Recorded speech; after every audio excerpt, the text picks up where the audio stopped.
People often confuse conversation and dialogue. Okay. And there's a big difference about it. Have you ever been in the fortunate position to be sitting in a room with other male adults watching a sports game? Yes. Have you ever been in the very fortuitous position of listening to the talk about the game after the game?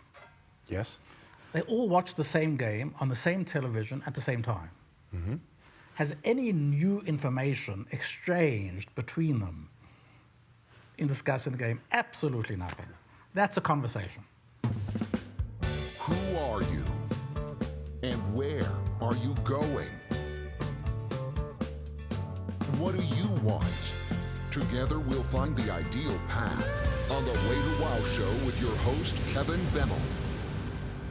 On this episode of the Way to Wow show, we're going to be looking at some new ideas in the relationship realm in the mental pillar of the 3 Pillars of Attainment. I invited back Raphael Appin, who did a session on dealing with difficult people. And this time, we're going to really focus down on dealing with family members, dealing with people most close to us in our lives, and get some thoughts from Raphael on how we can better understand them and create closer, more mutually nurturing relationships. But first, Will Cutting is going to make a cocktail. Kevin, thank you so much for having me back again. I really appreciate it. So I know that our theme today is going to be relationships. So something that's always inspired me that I love every time I go into a grocery store is we see all these beautiful summery fruits and stuff from all over the place. We've got cherries from Mount Rainier, Washington, and we've got limes from Mexico, and all these amalgamations of different beautiful things coming together is what really makes Los Angeles part of what it is, and it's so inspiring for me. I'm a very impulsive shopper too, so when I see all these beautiful things that are all laid out in front of me, I just want to grab everything. So today for you guys, I've made what I'm calling the LA Smash, and is literally celebrating all of those different relationships with the different fruits and herbs and everything coming together for one sort of general focus. So what I've done first is I've created a little bit of a mint bed inside these guys here, and then I'm gonna put a lot of all these different fresh fruits that are in season right now into this. So I'm starting with the Rainier cherries, and we're going with a few slices of Hothouse cucumbers, and mint and berries, some of my favorites. So we got some fresh blackberries that are going into this. And kind of the fun thing about this cocktail is it doesn't have to be the same every time. It can be made consistently throughout the year, but with whatever's in season, whatever's inspiring you. So that's kind of the fun little play on whatever's available. And then lastly, I'm gonna throw a few little blueberries in there. And this doesn't have to be an exact science. This is something that, again, it's fresh, it's available, it's whatever's inspiring you as you're taking your own journey going through the grocery store. So we've got a little bit of all these fruits together. We've got a nice little beautiful almost fruit salad happening there. I'm just gonna break these up and get some of the expressions in there.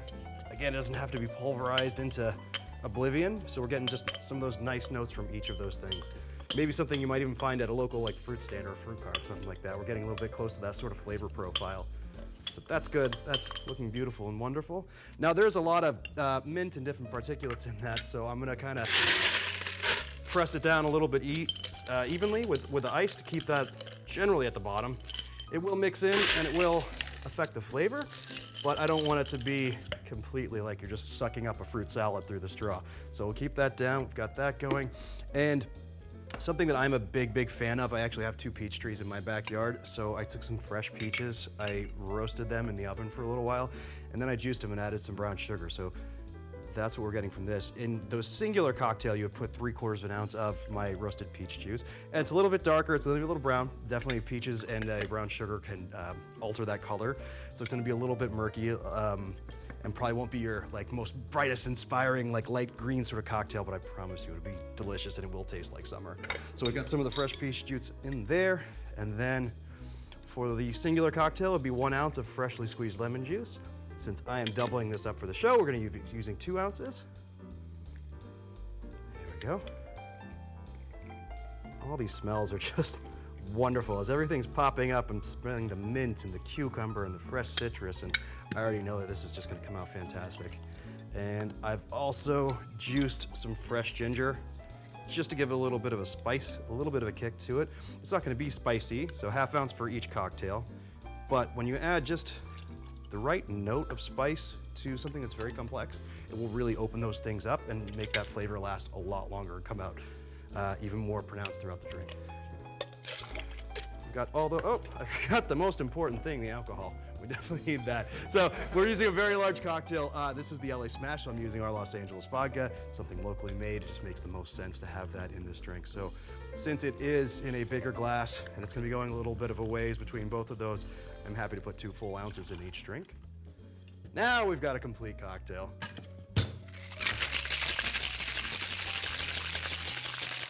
Yes. And I don't need a ton of ice. I don't need it to be completely diluted and completely separated, because I'm actually gonna top this off with just a little bit more ginger beer. And that's gonna help accentuate a lot of those flavors that we've already put into it. For that, I'm using a Gosling's ginger beer, one of the originals. I'm just gonna top that guy back up. And again, it doesn't always mix the entire way through, so you wanna give it just a little bit of a lift to make sure it's consistently flavored throughout the entire experience. And then we top it off with some of our favorite things that we've already put in there. So I'm gonna add more mint and more fruit and whatever I feel like it, because why not? So we got some cucumbers and some mint, and absolutely, I feel like my summer is not right without rainy or cherries in it. And then I just want some color, so I'm gonna throw some more raspberries in there too. Beautiful. So there you are, guys. A nice, light, refreshing, fruity cocktail that's not coated in sugar, the LA Smash. You guys enjoy. Let's take it over there.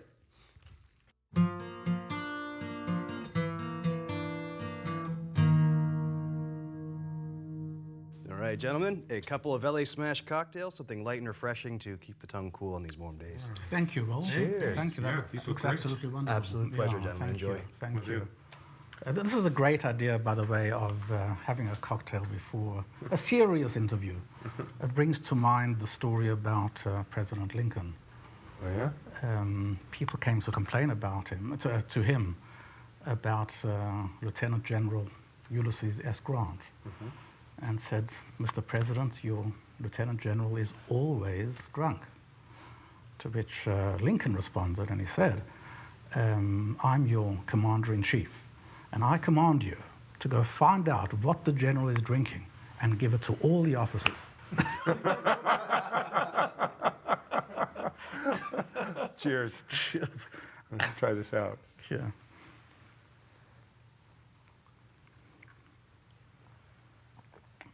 Wow. I'm not even sure what all is in Well, it. this is Yeah, this phenomenal. is amazing. Yeah, this is good.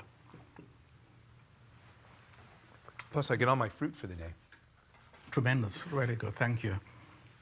Well, thank you so much for coming back.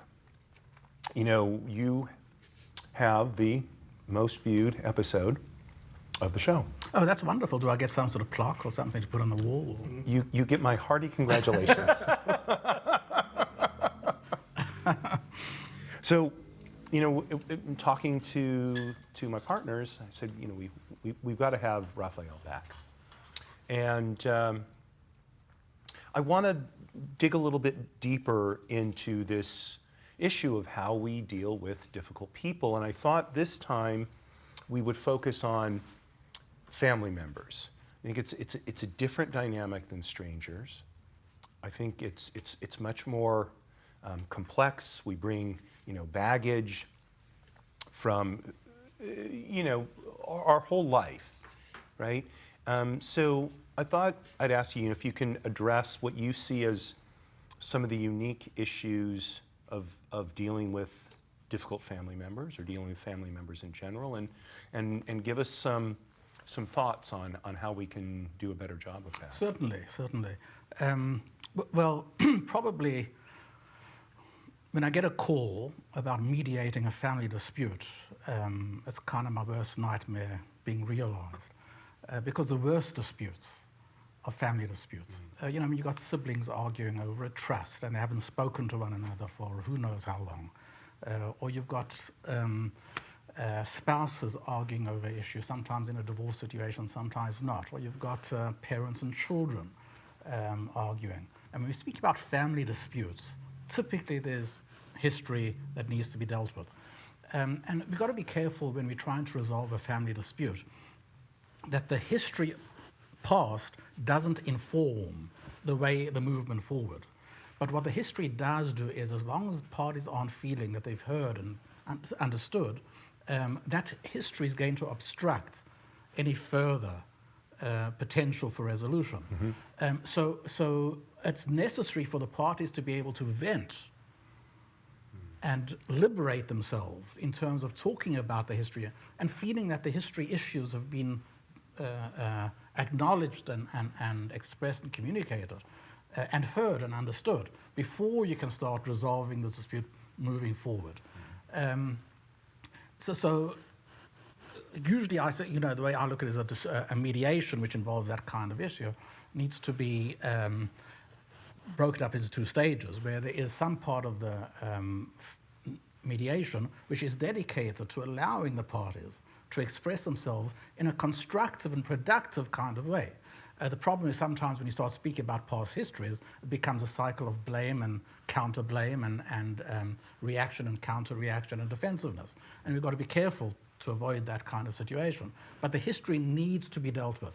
And that was part of Mandela's, I think, very, very clever idea when he introduced in South Africa the Commissions of Truth and Conciliation.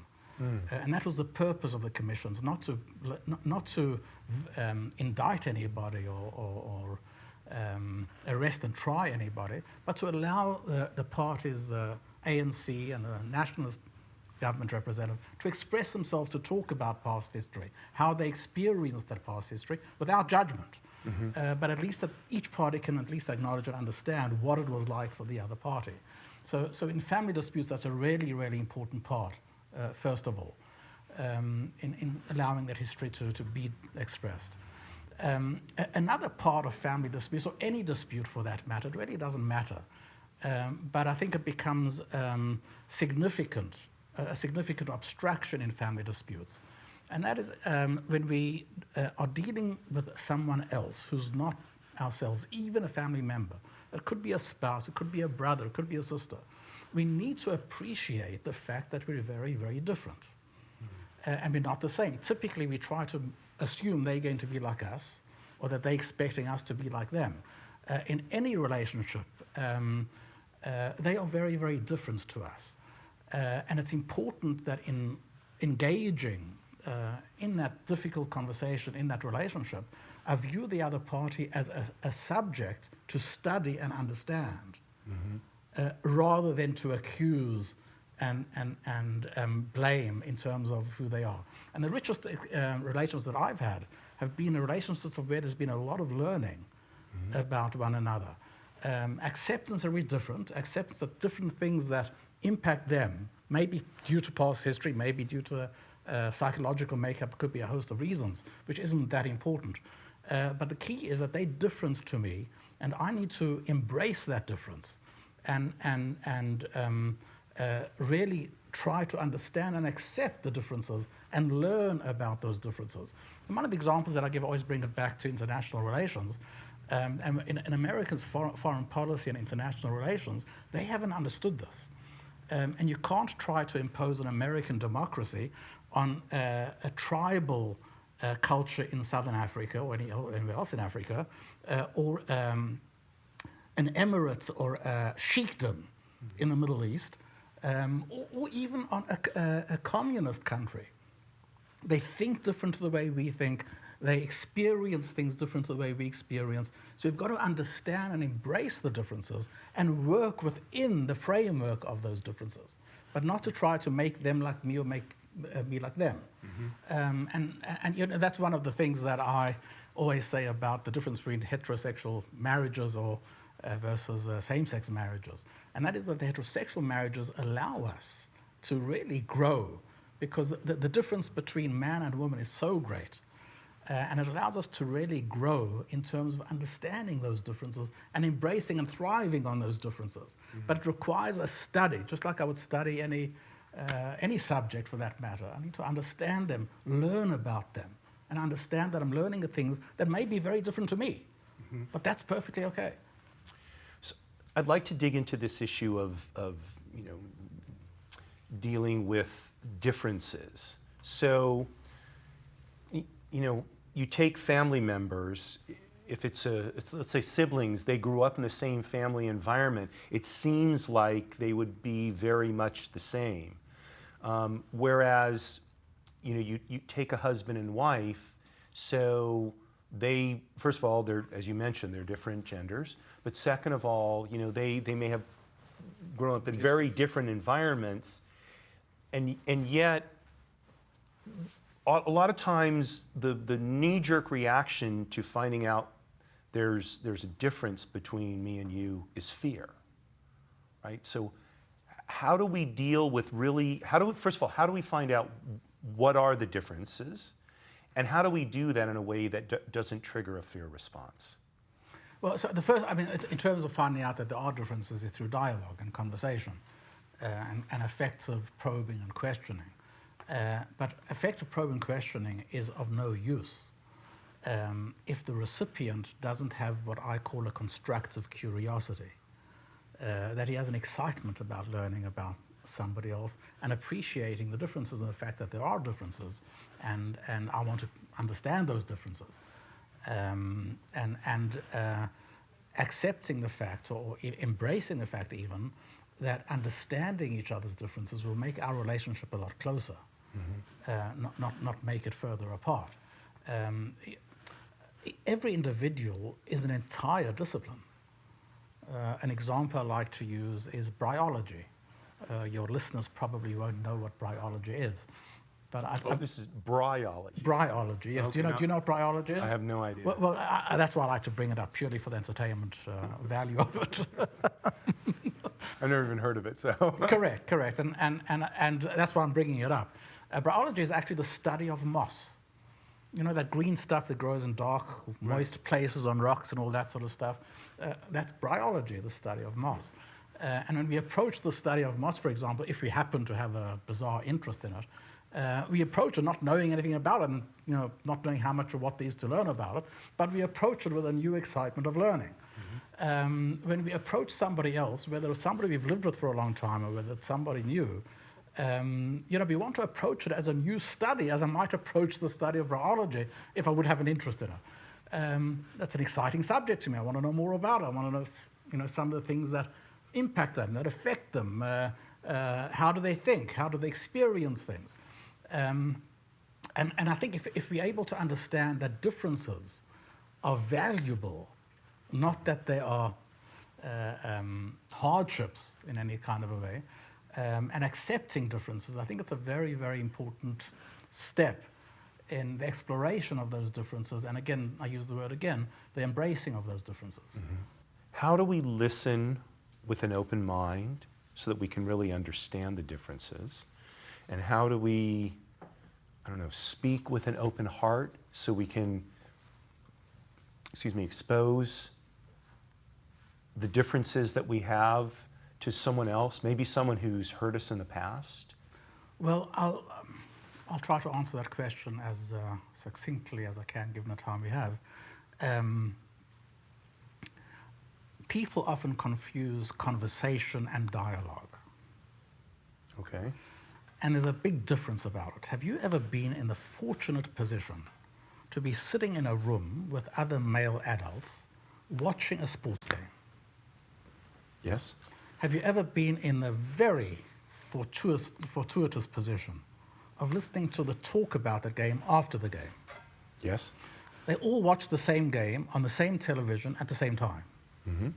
Has any new information exchanged between them in discussing the game? Absolutely nothing.